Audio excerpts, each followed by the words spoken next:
Welcome back to After the Whistle. I'm David Gibson. I'm in Stanley, joined by state champion Noah Rolfe. Noah, first, how does it feel to win the state championship? It was great. I mean, it's always been like a dream of mine to do it. Like, I watched all these previous state champions do the same thing, and I've always loved what they've done. And walk me through whenever you came across that finish line. What were you thinking when you won the state championship? I finally did it. Like, it was surreal. It was insane. I loved every second of it, and it was just amazing having all this support. Like, all these people coming out to me saying congratulations. It was just amazing. And Coach, what went through your mind seeing him win that race and win a state championship? It was pretty amazing. Just that first 1,600-meter run was just like amazing to watch him come out strong and lead that race the entire time. And then the finish, just to like see him have the strength to get that first place. But I think that we've all seen Noah and what he could do all season. So I think all of us on our coaching staff and our team, we knew that he could do this. We believed in him, and he'd proven it time after time after time.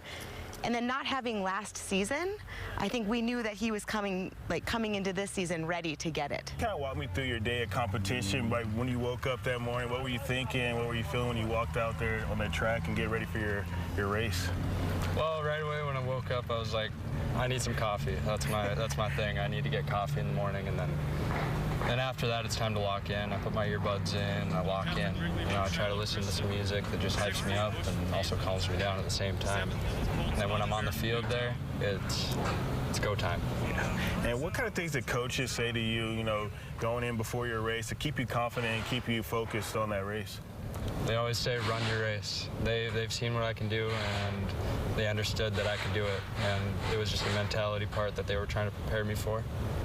And Coach, you know, what kind of things did you and your other co-head coach help you, what did y'all say to him to help him stay focused, you know, during the meet? Yeah, I think it's really big. Like, we can run strategy and we can talk strategy with him, but especially the 1,600, it was like, Noah, just go run your race. Run it with guts, run it with grit.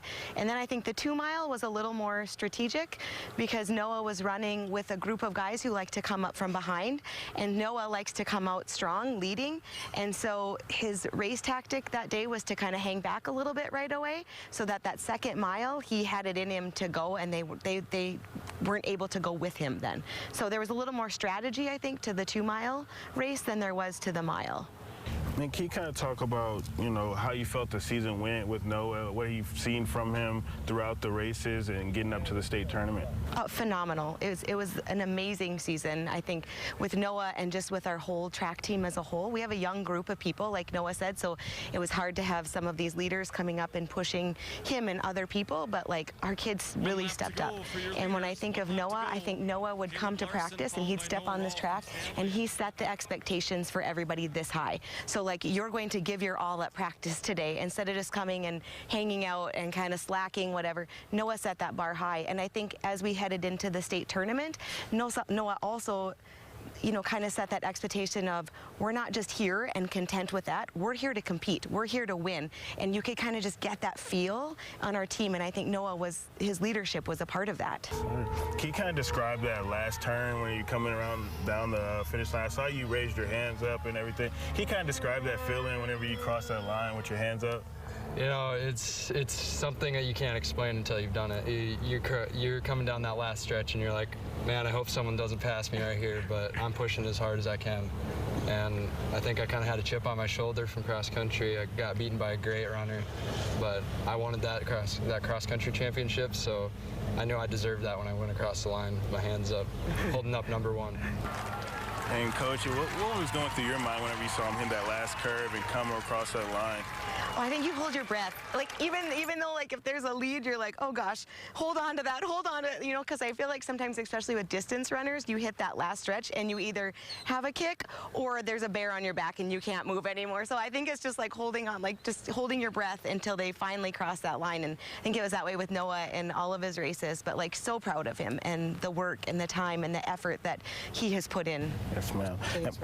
And my last question for you is, if a little kid's looking up to you and wanting to be in the shoes, what kind of advice would you give them if they want to be a state champion? Put your heart into it. That's all I got for you. I mean, training will come if you have the heart for it. Like, You don't have to run the hardest workouts to get better. You can just put your heart into every workout, even if it's not that hard, and just push yourself. It's something that'll come to you. Like, I want to be that leader that everybody looks up to. Alrighty, thank you so much, Coach. And Noah, congratulations again.